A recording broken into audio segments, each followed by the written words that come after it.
Hello and welcome to the Bullying Redirect podcast. I'm Frank DiLallo and I am super excited about my next guest.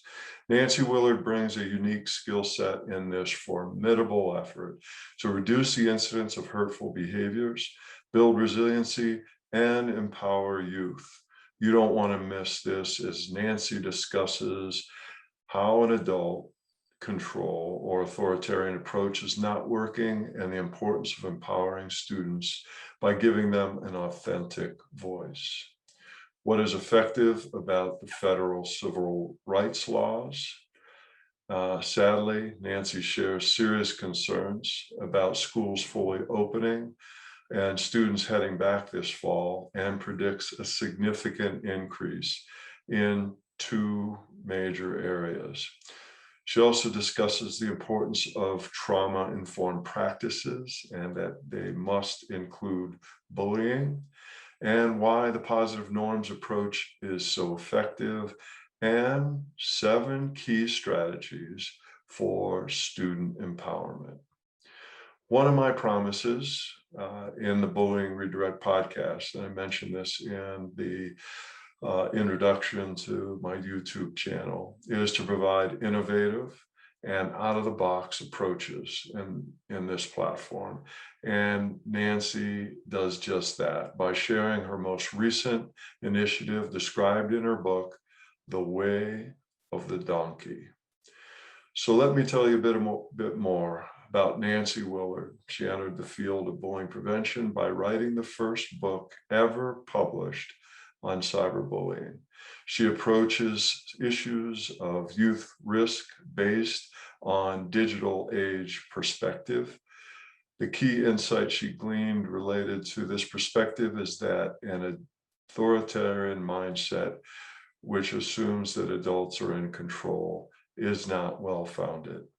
Her approach to youth risk prevention recognizes that in the digital age, it is necessary for adults to empower young people with the values and skills to embrace civility. To help young people embrace civility requires a focus on the quality of the school or organization climate, empowering young people with the values and skills necessary to foster positive relationships, and ensuring that when adults intervene in hurtful situations, this results in an effective resolution that fully supports all students involved. She has degrees in special education and law, taught at-risk children, practiced computer law, and was an educational technology and digital safety consultant. She also experienced intense bullying as a teen, being called Weirdo Willard throughout junior high and high school. She is author of Cyberbullying and Cyber Threats, responding to the challenge of online social cruelty, threats, and distress, and Cyber Safe Kids, Cyber Savvy Teens, helping young people use the internet safely and responsibly, Cyber Savvy, embracing digital safety and civility. Her newer books are Engage Students to Embrace Civility, a book for school leaders, Be Positively Powerful, Resilient When Things Get Tough, a short book for elementary and middle school youth in both English and Spanish that outlines how their brain functions and sets forth 7 strategies to achieve resilience and empowerment. Be Positively Powerful, a guide for teens on achieving resilience and empowerment, which outlines teen brain development, 7 strategies to achieve resilience and empowerment, and applies these strategies to enhance positive relationships. And The Way of the Donkey. This is a picture book for children that presents positive empowerment in the long-eared way. So, I want to learn from you. That's why I'm so excited to have you on. Well, And thank you. I want to learn about you though, too. So really tell me your story and how you got into this arena on Okay. cyberbullying, bullying, and all of this. I shall. All right. Okay, you want to start with that? That's what, Yes, yes. I do. Tell me your story. Okay. Um, well, okay, so um I was let me see. The story I guess starts with my parents. My mother was one of two women in her graduating class in chemical engineering in 1950. And so from her, I learned about how to, uh, be cutting edge and stand up and do what you think you can and want to do. My father also had a degree in chemical engineering, and got he was working at a food laboratory for the US Department of Agriculture, and the problem they were having is how to dry potatoes so that they could be reconstituted in any way.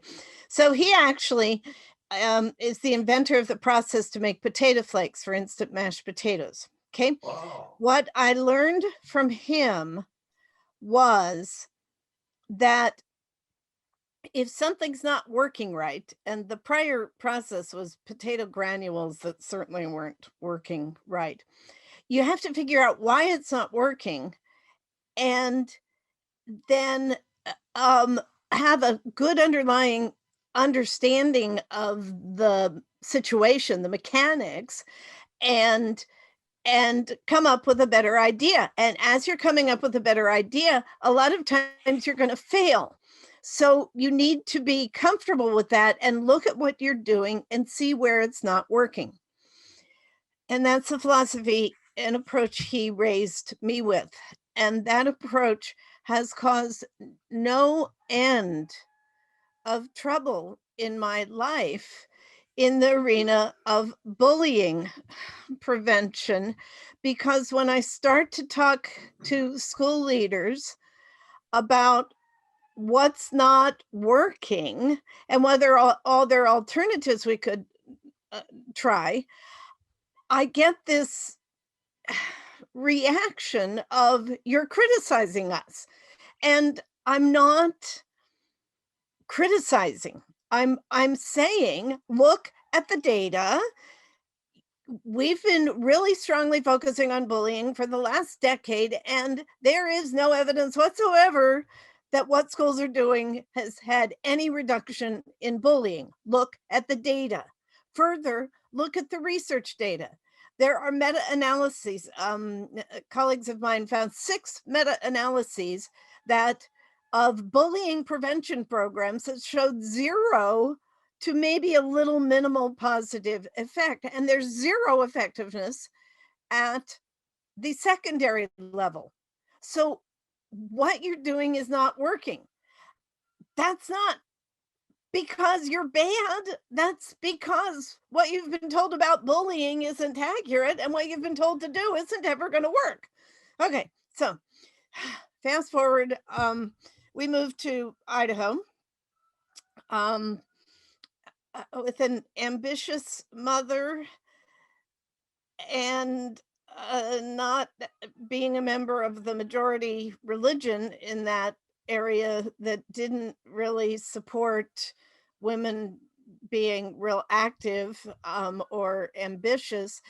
Um, well, anyway, I ended up being uh, um, weirdo Willard throughout Hmm. school. So I have a strong understanding of the pain and the hurt that comes from being bullied Directly. directly. Yeah. So um, I have an undergraduate degree in elementary and early childhood education. I worked with preschool children in an internship as part of this, preschool children with emotional challenges from the University of Utah. Then I came to the University of Oregon, got a degree in special ed, focusing on kids with emotional challenges. Taught for a few years, burnt out, and decided to go to law school. Okay, so why law school? Because I was in the education environment and I could see that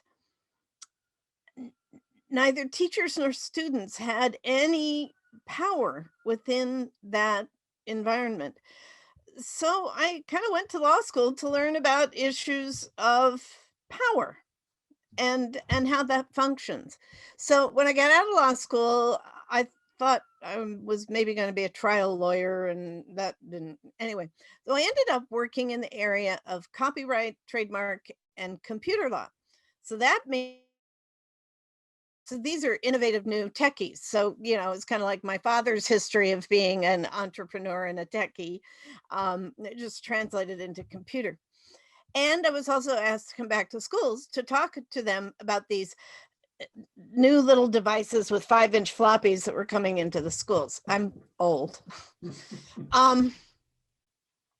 So I got far more excited in the prospect of education technology, and was going to have to move to another town if I was going to really pursue the computer law. So I shifted to education technology and became a consultant in that area. And then the internet came in.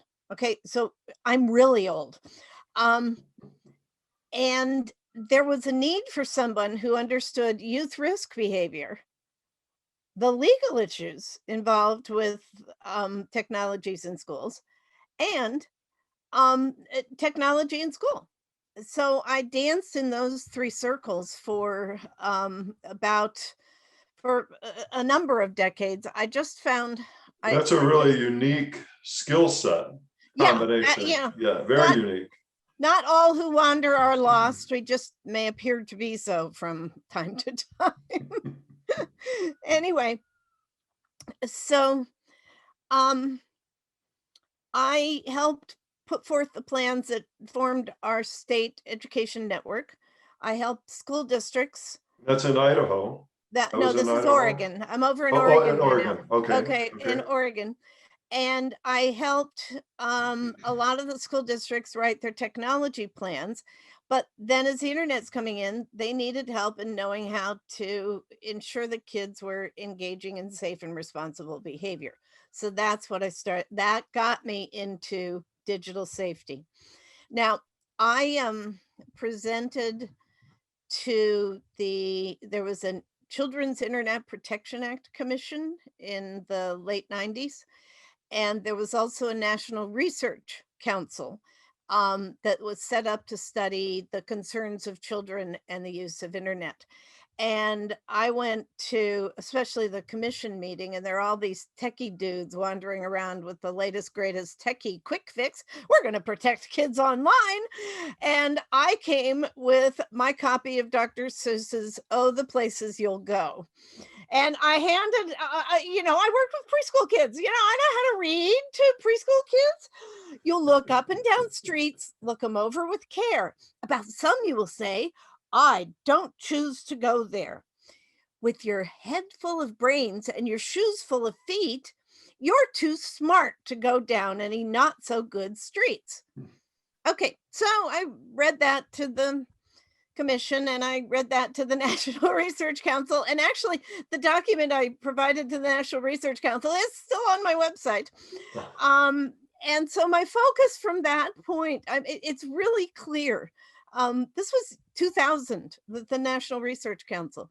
We have to empower kids to make the right choices and not think that having adults in the picture, adult control approaches are going to be effective. So I worked in the area of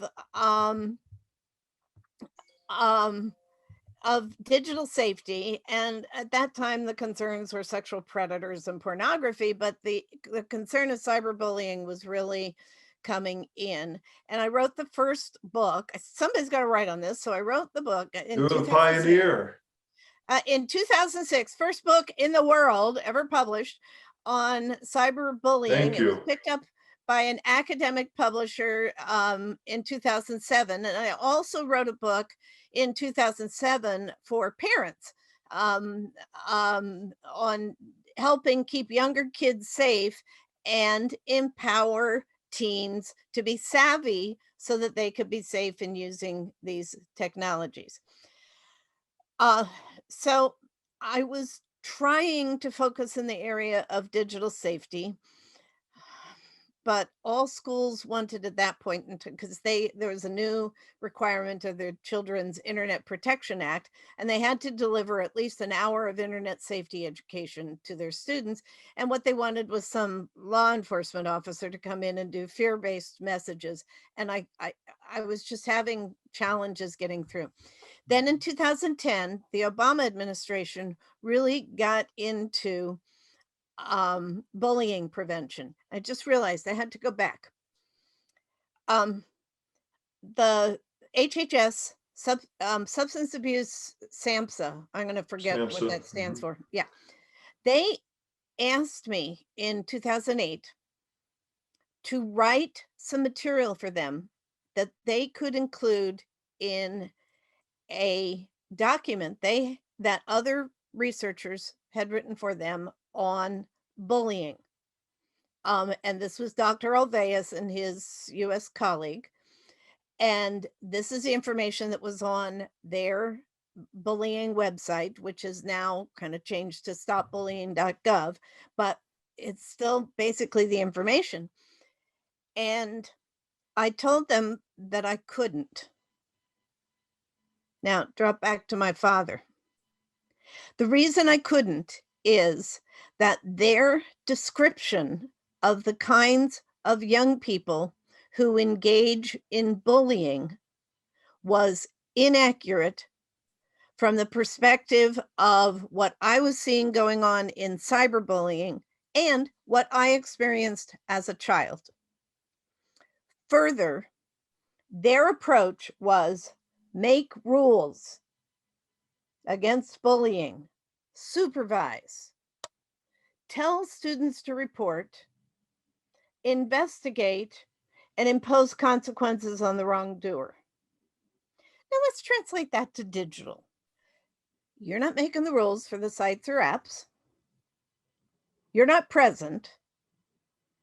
Even more than in schools, young people aren't telling you what's happening online because they think you're not going to understand, you're going to overreact, you're going to make things worse, or you're going to ban them from their technology. So they're not telling you. You don't know how to investigate, and we've got anonymity issues. And if you did find out who engaged in wrongdoing and punish them, you've got the prospect of uncontrollable digital retaliation. So you don't understand who's engaging in bullying, and you don't realize that this adult control approach isn't going to work. So that goes back to those techie quick fix guys who were going to control all the concerns of kids' use of the internet with technology quick fixes. We're going to control bullying because adults are going to be in charge and they're going to tell children not to do this. And then if they do it, we're going to punish them. It's not working. And that's why it's not working. So now, why the donkey in my background? Okay. This relates to why the approaches aren't working. Not only do I have donkeys, and I've written a book about donkeys, The Way of the Donkey. Way of the donkey. So yeah, you have donkeys on your property. On my property, and they're kind of mad at me because they wanted me to feed them this morning, and I told them that there's enough grass out there for you to eat. I don't need to give you hay. Okay, so I have donkeys. I also have 2 beautiful Pygora goats, and I'm trying to set up a donkey and goat assisted therapy coaching program right now. So, but I had horses when I grew up. What anyone who understands livestock understands is that if you put a group of animals that haven't been together before in a field, you will have bullying. Okay? There will be a lot of bullying. And the reason for that is that this is the process by which they establish their social status, their social hierarchy. Okay?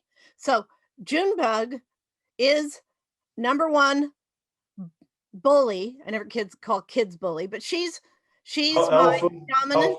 alpha donkey. She's my alpha donkey. She has established herself as alpha. She no longer has to engage in bullying. If when I toss the hay in, she lowers her head, puts her ears back, and crouches her back end so she could kick if she wanted to, if the others wouldn't move out of the way, but she doesn't because they move right out of the way. They know what their social status is. Okay. Now, compare that to the mean girl and her eye rolling, or the top jock who's walking down the school. This is exactly what is happening. There's parallels there. Also, if I had a couple of baby male goats, babies, actually we got 3 male goats, baby goats, in right now. They're not mine, they're my friends. They play together. They are just as happy as can be. With the donkeys or amongst each other? No, they're in their own pasture. Okay. Okay, but if they were not neutered and grew up together and stayed in the same pasture together, when puberty kicked in, you're going to have headbutting, constant headbutting until they establish the dominance structure. So it's a pecking order. The pecking order. So what is happening largely in our schools is hurtful behavior to achieve dominance, and it also relates to as puberty kicks in, it's who's in charge of who can get the best mates. Okay, now realize, so this is the foundation. Now we also have what educators are told us, this is, these at-risk awful kids are the bullies. Yes, there are kids who have experienced harm and are aggressive. They're a smaller portion of the population. The most significant amount of bullying comes from these other 2 dynamics of herds getting together and puberty. Now, research has shown that, but nobody was paying attention to it until a more recent National Research Council report, 2018. And they said, hey, guess what? The stereotype of those who bully doesn't seem to be accurate. It's really the kids who are very socially skilled, popular, cool, who are engaging in hurtful behavior. And this may be why the approaches we're using for bullying isn't working. Okay. Now that's what I've been saying since 2008. The approaches you're using isn't going to work in this dynamic. Okay. So if I understand you right, it's that the power structure is not going to be impacted by another power structure. Correct. And in fact, the research shows that in schools that function in an authoritarian manner, with a top-down authoritarian power structure, have greater levels of bullying, because the students are learning that in order to get to the top, you have to be this dominant person. This is a dominance issue. Now, here's the underlying, a real important portion of this. And you find this in the business research literature about bosses. And you can look, dominance leaders, and they call them prestige leaders. I don't like that term, prestige. But in the workplace, some bosses also function in the authoritarian dominance model. Okay. There are other bosses who focus on teamwork, bringing everybody along. Okay. So as compared to animals who only function in the dominance, well, I'm not sure I'm going to accurately, but herd are going to function more in the dominance model. With humans, we have two kinds of leaders in school. We've got the kids who are being hurtful to achieve dominance, and we've got the kids who are true, kind, compassionate, teamwork building leaders. So if you want to know how to change the what's going on in school, you've got to get rid of the dominance structure, and you've got to empower a diverse group of kind and compassionate leaders. Youth leaders. Youth leaders. Because I know that you're a big proponent of authentic youth voice. Absolutely. Youth leadership is critical. But then we also have to look at what's going on with the kids who are being bullied. The common denominator is that they're different.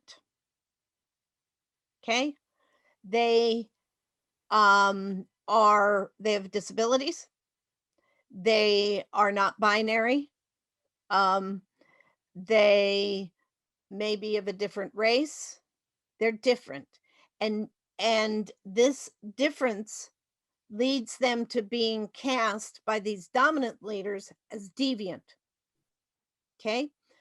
Also, many of them lack personal power.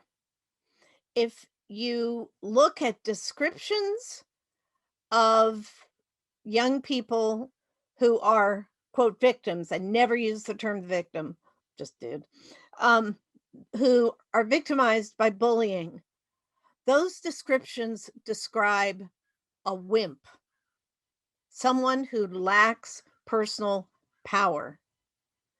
And if you look at the pictures that kids are shown of bullying situations, the kid being bullied is always looking really weak. And who, if you're a child, would you want to characterize yourself as this weak wimp? And I think that's one of the reasons that students don't report that they're being bullied. Because that's the perception. They don't want, that will simply lower their social status even further. Mm-hmm. That is admitting that they're a wimp. Disenfranchising. Yeah, admitting that they're a wimp and they can't handle their own situation. Mm-hmm. Okay. So now you're sensitive to all this because you fit into that different category early on in your early history. Yeah. And you chose, though, to rise above that by immersing yourself into the dynamics of the power structure, by getting your juris degree and all that, and understanding that dynamic. And what resilience you've shown, in your life. Thank you. And to help others with all of that. So thank you. So drop back to 2000 in my document to the National Research Council. And I said, we have to empower young people to make the right choices online. We have to empower those kids who are being bullied and help them gain resilience and the ability to stand tall and walk with pride and not overreact when somebody's trying to take PowerPoints away from them. If we think of this as a computer game, someone who engages in bullying is trying to take my PowerPoints. And if I cry, get upset, don't know what to do, overreact and get angry back, that person gets my PowerPoints. We have to teach kids how to keep their own power. Okay. But I think another way of taking away PowerPoints is with all the labels that are in the, exist in the current bullying prevention. Call them victims. Who wants to be called a victim? Right. And we imply that the only thing they can do is tell an adult, because the adult will make it better. Mhm. May work with kids in elementary school. There is no way on God's green earth developmentally teens are going to want to have. And so what we see in the data is that only about a third of the students who are really seriously being bullied in schools will even tell an adult. And if they tell, the response falls short. So that reinforces not telling. Right. The youth voice survey and a survey that I did showed that, and we did them in different ways, showed the same data. 2/3 don't tell, 1/3 do. And then after things got better a third of the time, stayed the same a third of the time, and got worse a third of the time. So if you do that calculation, I was never good at math, but if you do that calculation, the current approach to bullying has a 10% effectiveness level. Okay, so why is that? What the Obama administration did is they strongly encouraged more vigorous laws against bullying. The statutes that we have enacted against bullying are a huge part of the problem. Okay? They set up a situation where there's a policy against bullying. There's a report structure set up. So students are told to report if somebody's bullying them. And then there's an investigation. And that investigation is for the sole purpose, because this is a disciplinary policy, that investigation is for the sole purpose of determining whether the kid who engaged in wrongdoing should be punished. And then you make a decision on consequences, punishment. Okay? Which the kid who reported bullying can't even be told because of the privacy protections. So you go in and report bullying, it's like, oh, you just said that somebody violated the rule. So instead of paying attention to your concerns, I'm going to go over here and see if I should punish this student. Oh, I can't tell you what happened. We wonder why things aren't working. Okay. Also, at the same time that they said, set up this rules and punishment approach, federal government has said, you have to keep track of how many suspensions you have in a year, and we want to see those suspensions going down. And the federal government recommended, and not every state has done this, but some have, like New York and Florida and Indiana, make a requirement that schools publish an annual report of how many bullying incidents they have. Okay? And bullying is usually, so if you're going to punish somebody, then that's got to be a significant disruption. It's got to be big enough to say, yeah, I'm going to kick you out of school. So in the context of these statutes, the only acts that actually constitute bullying are the really serious acts that warrant suspension. Okay? Now, in the states that require this annual public report, there is even further incentive on the principal to decide this wasn't bullying. And in fact, it was a number of years ago, 71% of New York City schools reported that they had 0 instances of bullying. 0. Now, if you believe that, there's this bridge I could offer you from New York. So what we've done is we've set this up in a manner where principals are disinclined to consider what's occurring bullying, because most bullying is not these serious, hurtful, aggressive acts. Most bullying is persistent, more minor level of hurtful behavior, and it's happening on a daily or weekly basis. Now, there's a district near where I live that did a survey, and they asked about frequency, and they found out that close to 9% of their students reported being bullied or harassed once a week or more. These are not the serious incidents. This is ongoing, persistent, hurtful behavior. And this is what principals are going to say, oh, that's not bullying. It's not serious enough. It doesn't warrant a suspension, so it's not bullying. Okay? Now, there's actually a relatively easy answer to this issue from the legal perspective. Remember, one of those little spots in the legal is legal. The federal civil rights laws for protected class students set up a far better approach. They focus on what's called a hostile environment. If the hurtful behavior that is either serious or persistent or pervasive directed at a protected class student has caused interference with that student's ability to learn and participate in school activities, that's called a hostile environment.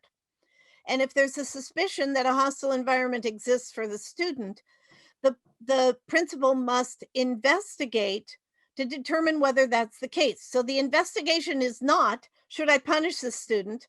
The investigation is this student experiencing a hostile environment? If it is found that the hurtful acts of others are making it so that this student can't learn and can't participate in school activities, then what the school is supposed to do is take steps reasonably calculated to stop the harassment, which goes more than simply punishing, remedy the harm to the target of that harassment, and most significantly, look at what's going on in the environment and correct that also. And there are two key aspects of the environment. They don't say this, I do. How are staff treating this student? Because many times staff are engaging in hurtful behavior to these students that is modeling the treatment of these students.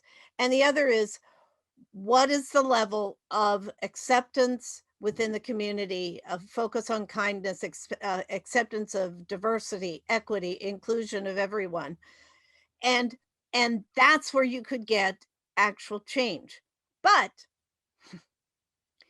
the National School Board Association has taken a position in litigation in these cases that the only thing a school has to do is have a policy and investigate when the student reports.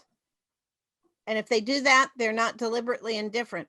So we've got one of the top education leadership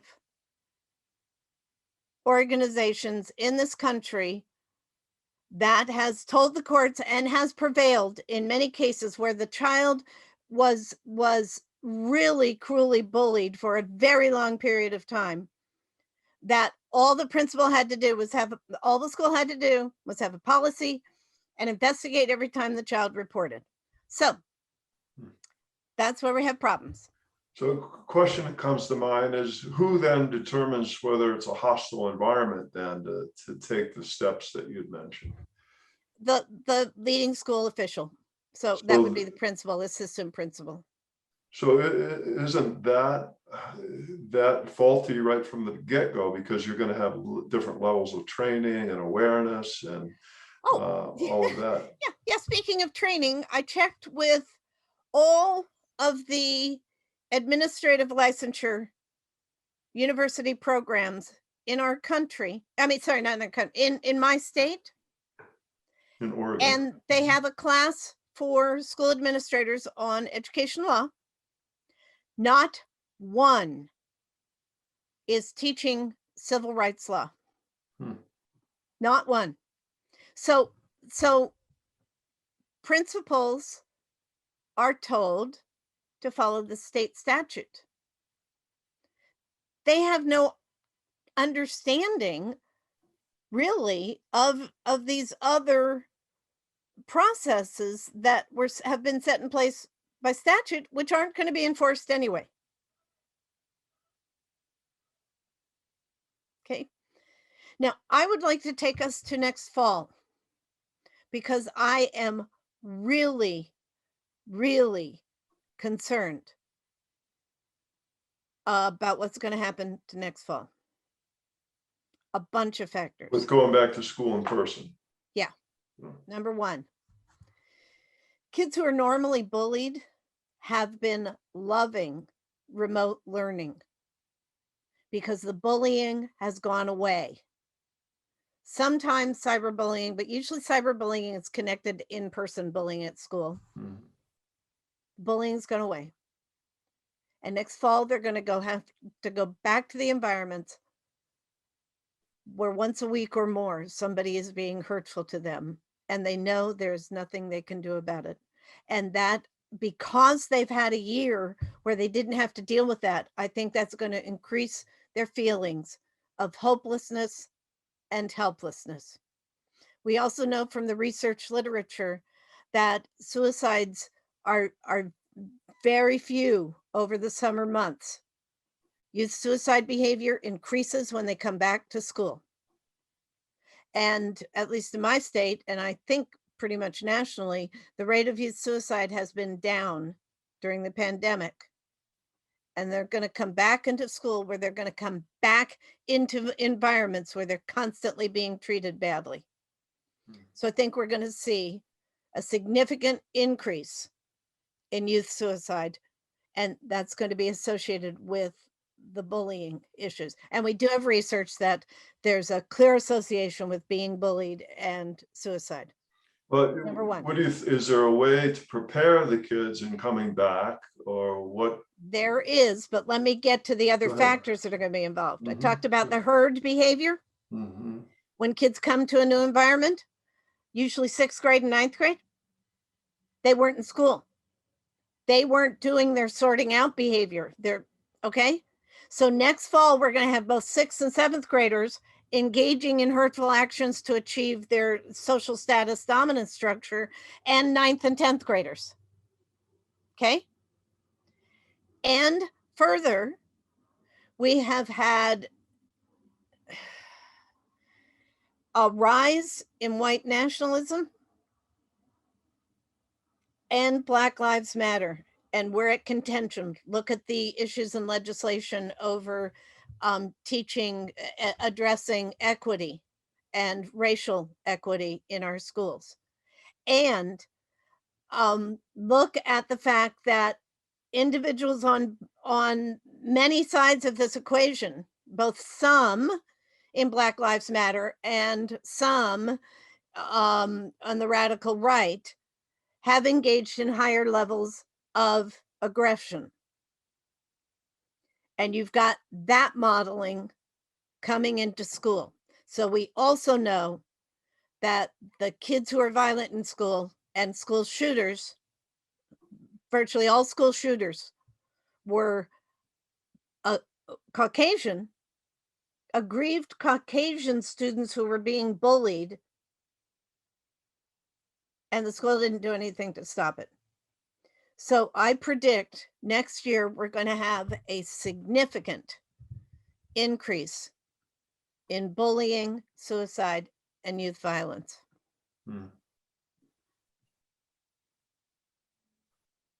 That's sad. That's a sad statement. So what can we do? That'd be my question. What's hopeful here? What can we move toward? And I can't believe that your work's all for naught. I mean, I learned a lot from you. There's a tremendous body of knowledge that you share on your website, Nancy. And I would not have asked you to do this if I didn't think that. I mean, you've got some really solid evidence-based answers to this, and I'm listening. I'm listening. So what I did do I just want to pause. I just want to acknowledge your vulnerability here and how important this is to you, how deeply important and passionate and compassionate you are around this. Thank you so much for sharing this part of you. Well, it's been really hard. Um, it's been hard because I have worked really, really hard on finding evidence-based strategies that I believe have a greater likelihood of success. So here's what I have done. Mm-hmm. And I'm not a very good marketer, but I'm trying to get. I wrote a book for teenagers. Mm-hmm. Be Positively Powerful, a guide for teens on achieving resilience and empowerment. Because remember how I talked about kids who are bullied? What I'm trying to do is help them gain the ability to deal with this. Have the PowerPoints that they deserve. Yes, yeah. And I also strive to help kids who are engaging in bullying figure out a different path, and real strong focus on if you're witnessing hurtful behavior. So I published that right before the pandemic struck. And then during the pandemic, I wrote a second one. This is for younger kids. Be Positively Powerful, Resilient When Things Get Tough. I'll make sure at the end of the podcast that we have all of these listed. Okay. So this handy book has so in my research, what I was focusing on is how can we empower young people who are being bullied? How can we build them up? Mm-hmm. And there's actually really good research on this. It comes from the fields of trauma-informed research and positive psychology, because bullying is trauma. So how do we build kids to gain the resilience? So I've kind of shifted. Oh yeah, also, we've got schools implementing trauma-informed practices. And I asked them, oh, what are you doing about bullying? Well, no, we're focusing on trauma-informed practices, not bullying. What is the #1 trauma that young people are experiencing while they're in school? It's being bullied. You cannot. And if you look at the guidance for schools on trauma-informed practices, they sort of mention bullying, but they don't emphasize this. If you want to have a school that's practicing trauma-informed practices, you've got to be addressing bullying, period. The 7 key strategies for empowerment are these. Number 1 is make positive connections. We know from the research on trauma that the #1 best factor to ensure that a kid doesn't end up with a traumatic response, distress response, is a relationship with a positive adult who helps them through this. So that's critical. We've got to have those trusting relationships between adults and kids, especially school staff and students. You know, and I think it would be important to take a moment with that. I read in your work that there is a really unique way of making sure that all kids have some connection with a significant adult. What is that strategy? The Harvard University's College of Education has a great approach called relationship mapping, and you simply map out every kid, and you have the teachers check off who are connected with the kids, and then you look and say, oh, these are the ones who don't have any connections, and kids who will come into the school. We need to make sure they have connections. Do it and done. And then staff has the obligation of making sure they connect at least once a week. Okay. Now, the other thing with making positive connections is a good friend. And the research shows that kids who are bullied who have a friend are less distressed. So friendship is, there's kind of 2 aspects of make positive connections. Now, how would that happen if kids are having trouble making friends? Well, some kind of work on some of these others. buddy system, or What we do is we help kids um, focus on what activities they enjoy doing. Kids usually make friends with people who enjoy the same things that they So common enjoy. interests. Yeah, common interests Mhm. at a similar social status. Mm. Mm. Okay. Now, the second one is also related to friendship. Reach out to be kind. There's a study that showed they went in, they measured peer acceptance level of kids, had a control group and a non. The experimental group, they said, we want you to reach out to be kind to somebody every day. Level of peer acceptance went way up. Mm.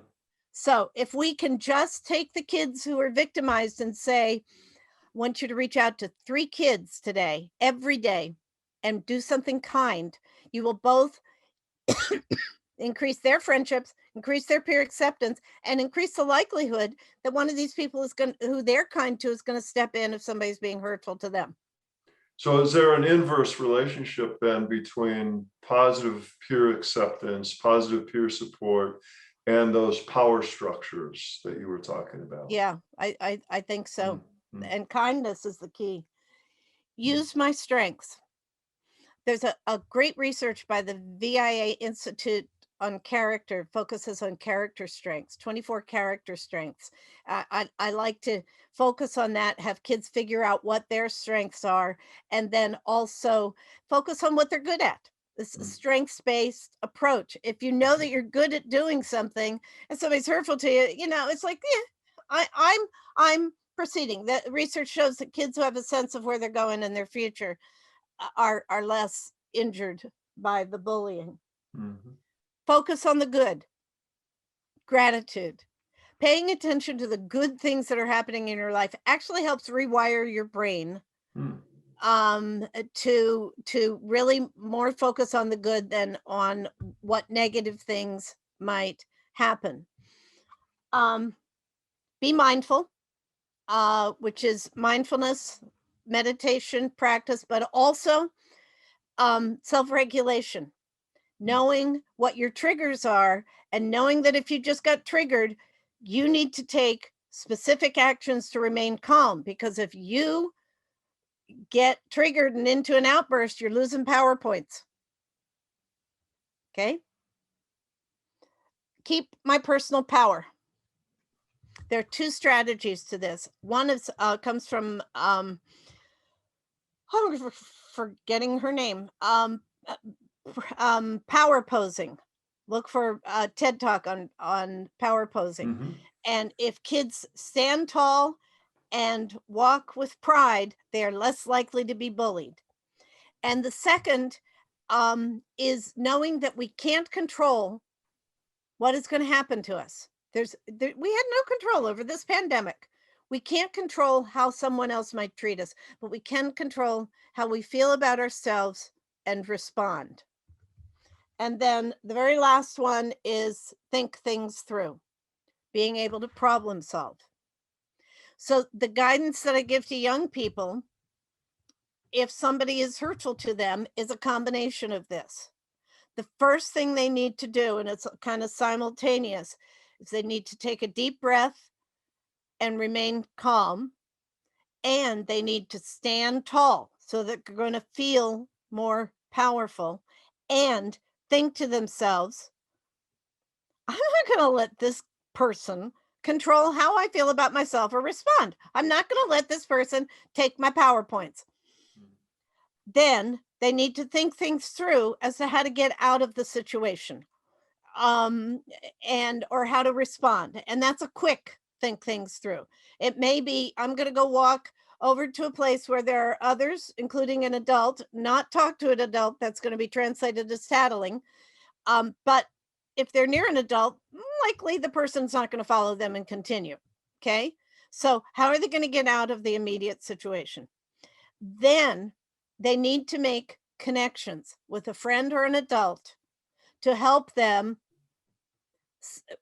get calm and think things through about what else they might want to do, but also change their thinking about who they are because they've just been attacked. to somehow focus on the good, recognize their strengths, feel feel more strong. And also, one of the best strategies that I ever saw was a young lady. Oh, I've forgotten her name. Um, she was up in Canada. She was being really cruelly cyberbullied. And what she did is she took a whole pile of post-it notes to school and wrote kind things about every kid in school and posted it on their locker. Mm. Okay? Reaching out to be kind. And if this was a power game and those people who are cyberbullying were trying to get her power, and guess what? The entire community started putting post-it notes up. Mm. She was on national TV. She has Wow. a TED Talk. Who the heck won that power struggle? Okay. So by affirmatively reaching out to be kind to others, basically shows you didn't get to me. There's nothing that you can do that will take my power away from me. And if the person being hurtful can't take your power, they're, a couple times they might try, they're going to give up. Mhm. So that's, yeah. So basically, to address the issues that we need to address, we need to make sure that we've got students in a leadership position, kind, compassionate students, um, a diverse group of kind and compassionate students, and not simply the ones who staff think are leaders, because usually they got to leadership by being hurtful. It's got to be the consistently kind students, So authentic youth voice that you're authentic, talking. yeah, Talking about. authentically kind students in leadership positions, promoting kindness within the school. We've got to empower, especially those kids who are being treated badly, um, into how to reduce the likelihood that that's going to occur and respond effectively so that they don't lose their PowerPoints. And we need to help kids learn. Um, that's another approach that I've worked in. It's called the positive social norms approach. If you do a survey of kids, you'll find that around 85% of them, if you ask them, what do you think if you see your peers being hurtful to others, they'll say, I really don't like to see this. So if you use, and then if you ask who they admire, you'll find out that they admire those who are kind, reach out to help, don't overreact if treated badly, apologize and make things right if they've been hurtful. Those are the students who they admire, and they don't admire those who are consistently hurtful, those who support those being hurtful, etc. So if you do that survey and you get the data and you have the student leaders show the other students what the data says about what they think, then this positive social norms approach can help change the environment within the school. Actual versus perceived. Yes, Uh, yes, very important. And then what we've got to do is get school principals to shift to an approach that is based on the civil rights laws, but use it for all students, not just those in a protected class. We need to ensure equity in the enforcement of these more superior regulations. We need to ensure equity and that we're not leaving out the white kids. Okay, it's all kids who are being bullied. mhm. That's the answer. Is there some consistent theme around lawsuits that had been happening? I don't know if what's happened this last year with COVID, but that you've seen over the years, some consistent theme that's come up with Yeah, lawsuits that have been filed. yeah. The National School Board Association comes in and they argue that if the school has a policy and told students to report and the principal investigated whenever this bullied student reported, regardless of whether or not that did anything to stop the the hurtful behavior. And that position has essentially prevailed. The reason it's prevailed is that kids who are bullied have to find an attorney who will represent them on contingency. And school districts have insurance that will pay for significant legal representation. And they basically drain the trial attorney dry because the trial attorney is working only on the prospect of receiving income if the case prevails. So litigation generally is unsuccessful. So Go ahead.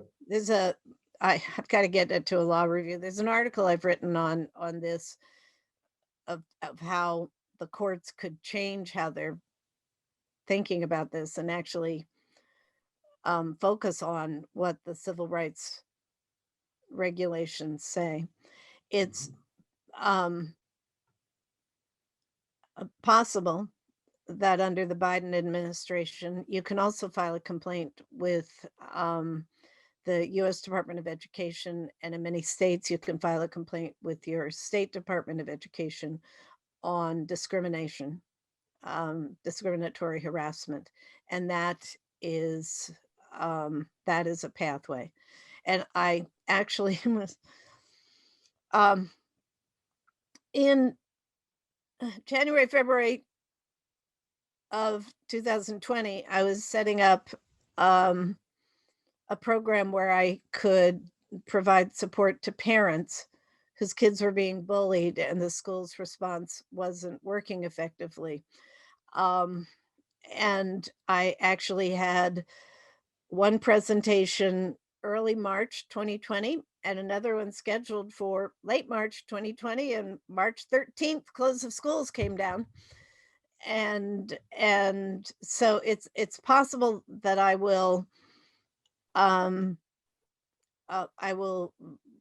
reinitiate those parent support activities in the state that I live in to try to support parents of those kids who are going back to school and saying, no, I don't want to be here anymore.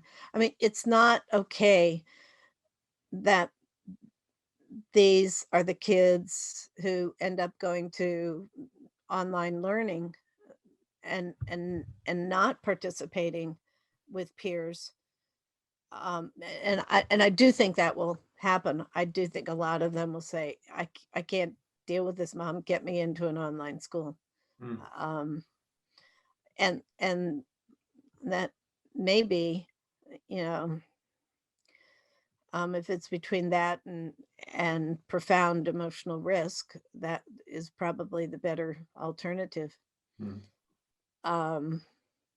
But yeah, anyway, so that's what I've been trying to do, and which is a lot. I mean, you're doing a lot, and kudos to you, and thank you for all your many contributions. And I'd like to support parents of kids who are being bullied, those who are engaging in bullying, and especially those who have kids who could step in.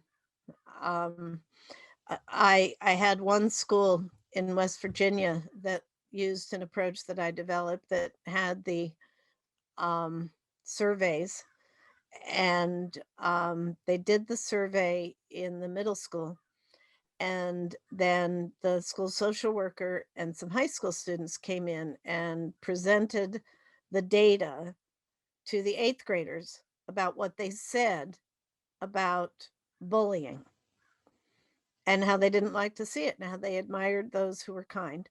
And as they were presenting, they were looking out for the students who really were on the edge of their seat and really interested, the kind and compassionate leaders in the 8th grade.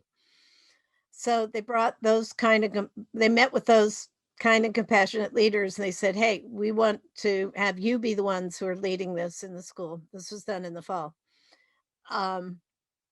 So come to the next and watch. And then by the time we get to sixth graders, you're going to be presenting. So they presented to the seventh graders and the sixth graders.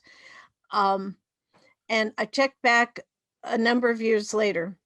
One of the leading students in the eighth grade was at that time in 11th grade. And he was coordinating a group of students to focus on kindness that had over 100 students in Wow. that group. Wow. And the school social worker said, we don't, students usually aren't reporting bullying, because if somebody's hurtful, one or more other students who witness this say, hey, we don't do that here. What's going on? What's happening with you, and can I help?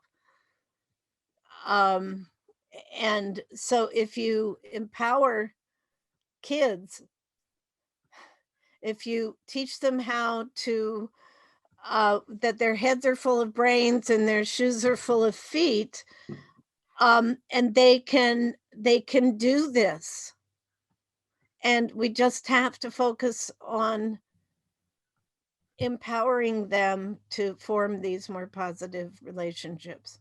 And kindness prevails. Yeah. So I have a burning question for you. I'm a recovering bully, and I'm not going to go into all my history, but it's out of my own early trauma and kind of victim turned offender. So you're this kid. Yeah. Not these. So one of this gnawing issue I have is that all this research, so-called research about bullies having high self-esteem. Okay. I know from myself and how I behaved, I think I came across with a lot of vibrato, right? A lot of what looked like high self-esteem. Like I knew what I was talking about. I knew what I was doing. I had a lot of confidence. Was a great athlete. I was very popular. So a lot of that going on. Okay, no.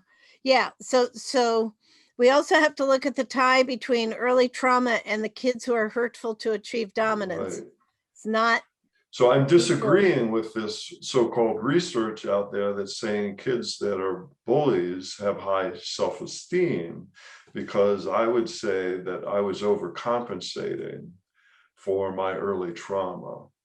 And it was a shield, a protection from any vulnerability, because I didn't want anybody to see that, know that about me at all. And there's a lot of shame base to that, a lot of shame base. And so it's bothersome to me, that it's almost like I'm hearing the research saying that bullies have high self-esteem and that they are they're coming from this I don't know, deliberate place, and there's no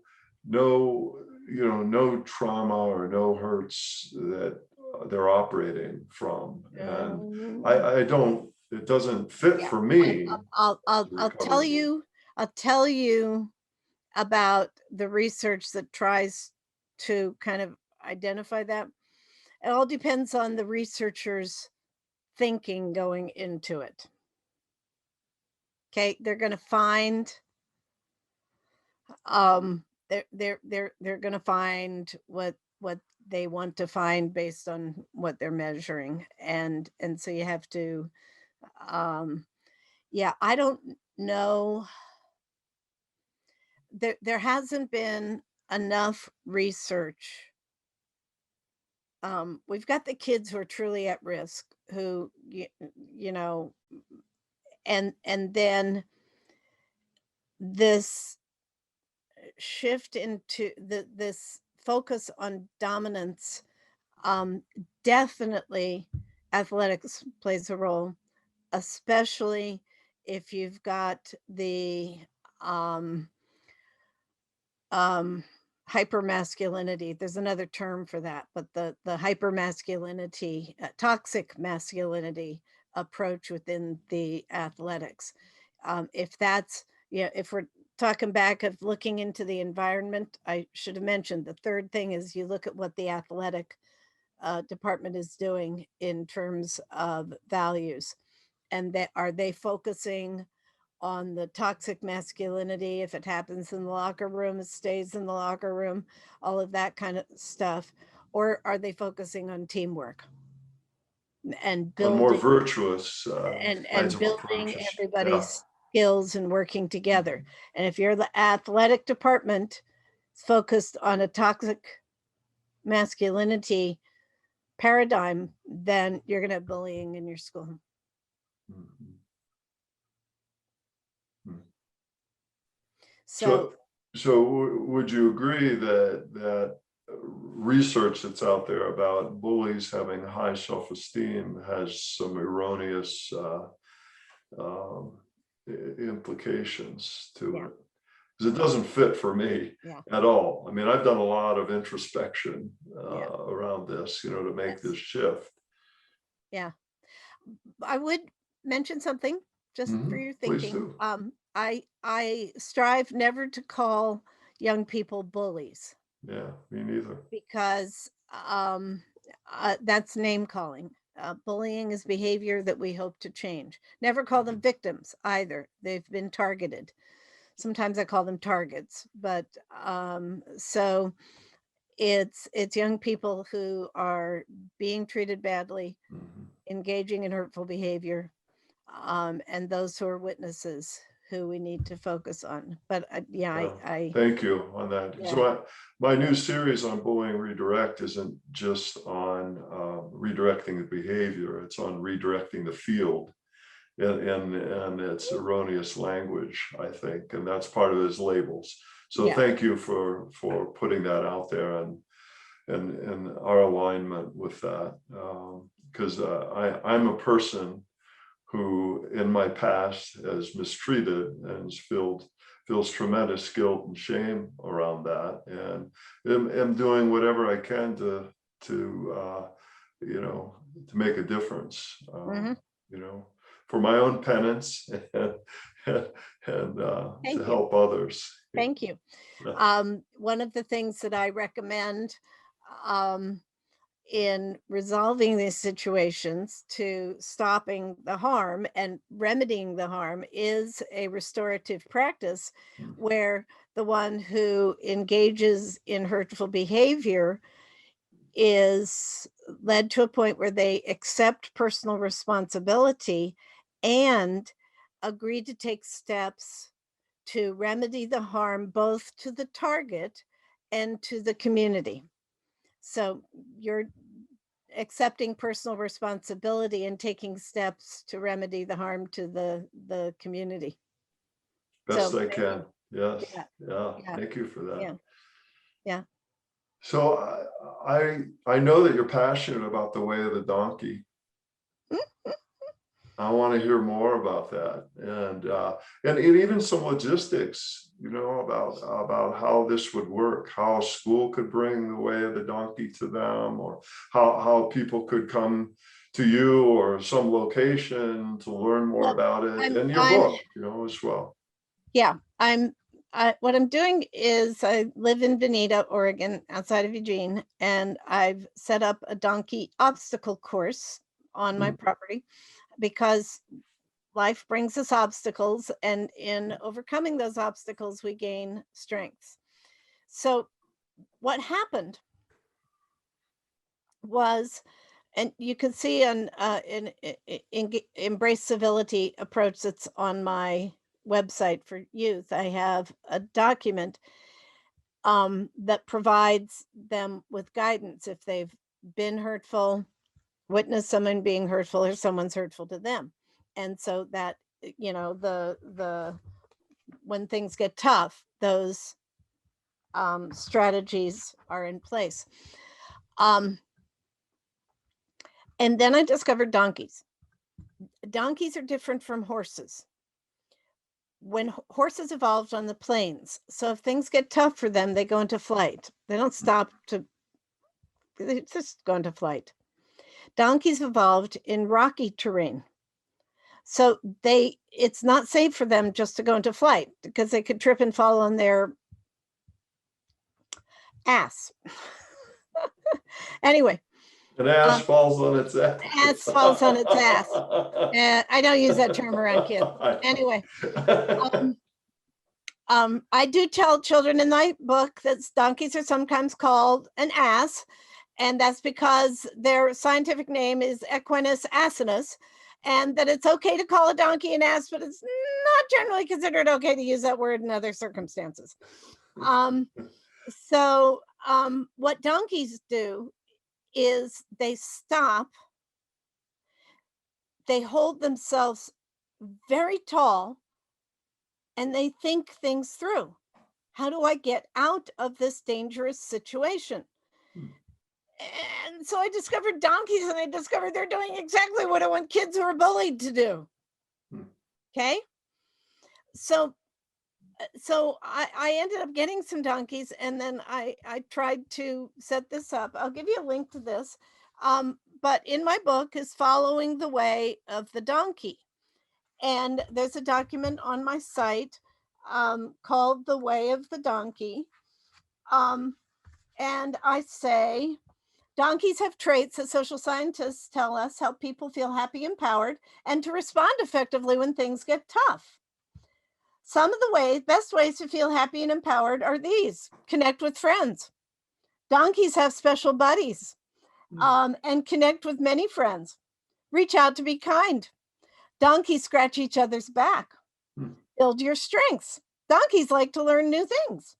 Focus on the good. Donkeys are very thankful, especially if you bring carrots. And remember, sometimes bad things just happen. It's not fair, but that's what is.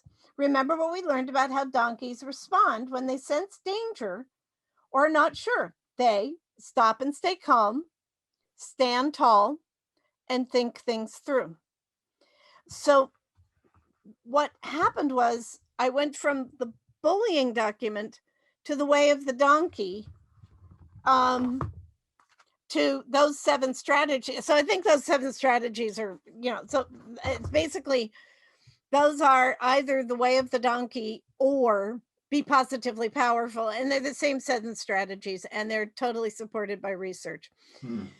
So I'm trying to get up and going right now. I have a possible grant that could help underwrite having kids with disabilities and foster kids come out this summer. But that's a challenge put together because I'm what's called a public benefit corporation. So I'm not a nonprofit because I can't handle or give over authority to a nonprofit board.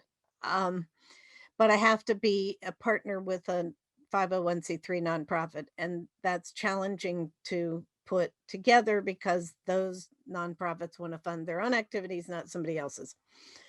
There's another grant I could possibly get as a public benefit corporation that would have funding that would kick in later next fall.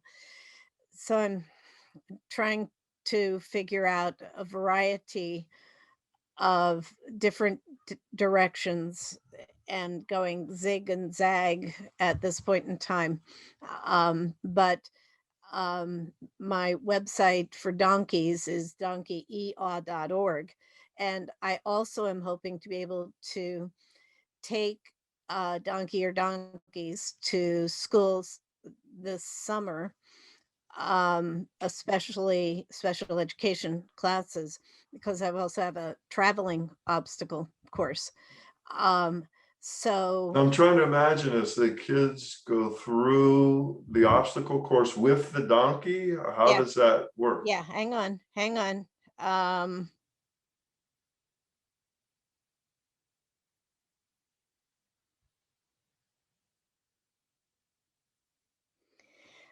With a donkey, or at this point in time, also with a goat. So here she is going through one of the obstacles. And then there's discussion groups, like processing groups. Yeah, here she is with the donkey.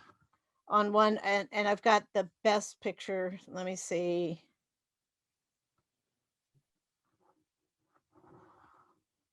There she is walking the donkey. Cool. Okay, you know, That's like a balancing beam. it's that wide, Yeah. but yeah, it's a plank Yeah. that they walk on. Out here, this is done kind of individually or by family. Family might have a couple of kids and they could collaborate, or they could do it themselves. Kind of depends on the family dynamics. And then we come into the center, and there's a place that they can sit down. There's a pond that's going to have goldfish in it. And they and we talk about strengths, because this whole focus is strengths. To lead a donkey, to be successful in leading a donkey, you have to remain calm, because if you're flipping all around, you're not going to be focused and doing what the donkey needs. So you have to remain calm. You have to have self-confidence, personal power, because you have to be a leader of that donkey. I had my donkey at an event for foster kids, and one young man came and was leading my donkey, and she put her head down to start eating, and he kind of looked at me. He was about 5. Looked at me, said, "Yeah, what do I do?" And I said, "You pull her head up." I didn't step in to help him. I gave him guidance on what he could do. You pull her head up and tell her, "Move on, walk on." And he did, and she did. And he was so proud. This pride of, I got this 300-pound animal to do what I told him to do. You know, I was like, wow, look at me. And then he helped his 2-year-old brother. Okay, so it's, you know, you've got to have, you have to be a kind leader. We talk about how every time the donkey does what you want it to do, you have to say, "Good job." So we're, you know, focusing on the good, the kindness, and so you learn all sorts of wonderful skills just leading a donkey through obstacles. Oh. So that seems to be the theme throughout. I'm hearing that you're not a proponent of the whole anti-movement, anti-bullying or anti-this, that. It's about building skills, Yeah, pro-social skills, social emotional learning, pro-kindness, resilience, you know, empowerment. resilience. You can never combat the negative by trying to be anti-negative. I want to communicate that to the people who are focusing on concerns of lack of equity, and they're calling this anti-racism. Anti-racism is a trigger term to those on the right, because it communicates, you're telling me I'm a racist, and there's rejection of that. But if you talk in terms of focusing on acceptance of diversity, equity, inclusion of all, you're going to come to a center of agreement. So anti-bullying just increases bullying. Mm. Positive relations, focusing on positive relations. I'd like to actually stop using the term bullying. I've been saying mistreatment. What do you think is? Yeah, mistreatment, hurtful behavior. I notice you Yeah. have a lot of that hurtful behavior, harmful treatment, mistreatment. Yeah. Yeah. I if I could, I'd get rid of the word bullying, as It's so ambiguous, right? I mean, it's such an on ambiguous term. you know, there is there's the statutory definitions of bullying. Um and then there's the scientific definition, repetitive hurtful behavior with an imbalance of power. That's not in any statute. The statutory is serious hurtful behavior that is interfering with a student, causes a substantial disruption. You know, so you've got your statutory definition, you've got your repetitive Intentional imbalance of intentional power power differential. imbalance, not in any statute. And then you've got common understanding. Somebody is being hurtful to me and it's causing me pain. Which definition Right. are you going to use? So if a But kid is experiencing someone being hurtful to them that's causing them pain, they're going to go into the principal and they're going to say, I'm being bullied. And the principal is not going to look at the research definition. The principal is going to look at the statutory definition. It's going to say, oh, it's not really bullying, so there's nothing I can do. But that's not the question, right? It's not, is this Right. or It's is this somebody's not being bullying? hurtful to me and I'm feeling bad. That's what we have to address. Physical, emotional harm, or interference with the learning. Yeah. And so, yeah, I would rather not use the term bullying, but that's the arena. I'm with you on that. Yeah. So I'd like to move to something I call inspirational share questions. Are you ready? I am. So from what or from whom do you get daily inspiration?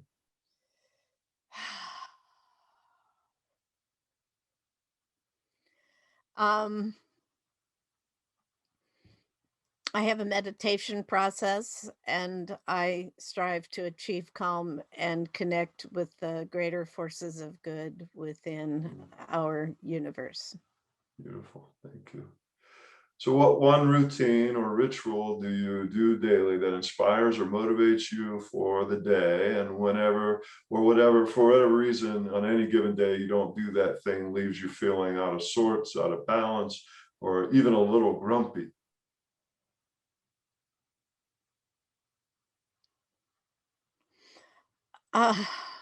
So I'm sorry, I'm coming off of 2 weeks of constant zigs and zags and bad things happening, so I can't think of anything.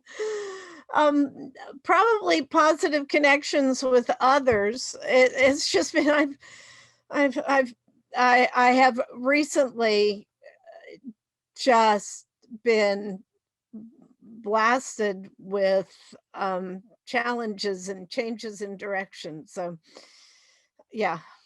So positive connections with people on a daily Yeah. basis. Yeah, great.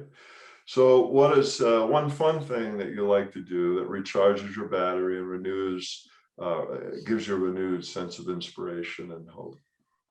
There's a great place here outside of Eugene up in Mackenzie Bridge. It's called Belknap Hot Springs, and it's a great swimming pool warmed by hot springs that Nice. come from the ground. And that's my either that or going to the coast and walking along in the sand. Nice, beautiful. So what's one poem, book, song, or quote that helps you, keeps you stay balanced and grounded? Um, whatever you can do or believe you can do, begin it. Boldness has, oh, I'm forgetting it, power and magic in it. I kind of muffed up the quote. It's right over there. So what is the best piece of advice given to you or modeled for you that you frequently and freely pass on to others?